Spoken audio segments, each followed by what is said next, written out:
America ప్రకటించిన సముద్ర దిగ్బంధనంపై Iran నిప్పులు చెరుగుతోంది. అగ్రరాజ్యం తీరుని ఎండగడుతూనే ఆర్థికంగా, సైనికంగా గట్టి సవాల్ విసురుతోంది.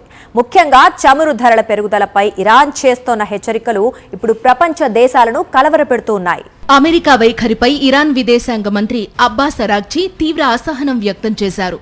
పాకిస్తాన్లో జరిగిన శాంతి చర్చల్లో తాము ఒప్పందానికి కేవలం అంగుళాల దూరంలో ఉన్నామని ఆయన వెల్లడించారు. అయితే సరిగ్గా ఆ సమయంలోనే అమెరికా తన మొండి వైఖరిని ప్రదర్శిస్తూ నిబంధనలను మార్చిందని, చర్చల మధ్యలో దిగ్బంధనం అనే అస్త్రాన్ని ప్రయోగించిందని అరాగ్చి ఆరోపించారు. మరోవైపు పాకిస్తాన్లో చర్చలకు ఇరాన్ తరపున నేతృత్వం వహించిన పార్లమెంటు స్పీకర్ మొహమ్మద్ బాఘేర్ ఘలీబాఫ్ అమెరికా నిర్ణయాన్ని ఎద్దేవా చేశారు.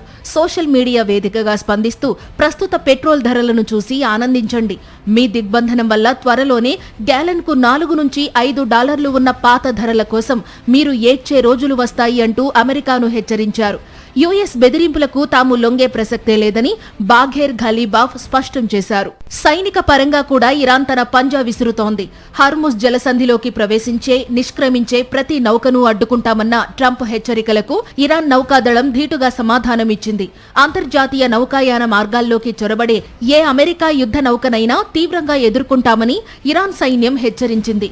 ఈ పరిణామాలతో పర్షియన్ గల్ఫ్ ప్రాంతంలో యుద్ధ వాతావరణం నెలకొంది. అటు అమెరికా దిగ్బంధనం, ఇటు ఇరాన్ ఎదురుదాడి హెచ్చరికల మధ్య అంతర్జాతీయ సమాజం ఆందోళన చెందుతోంది.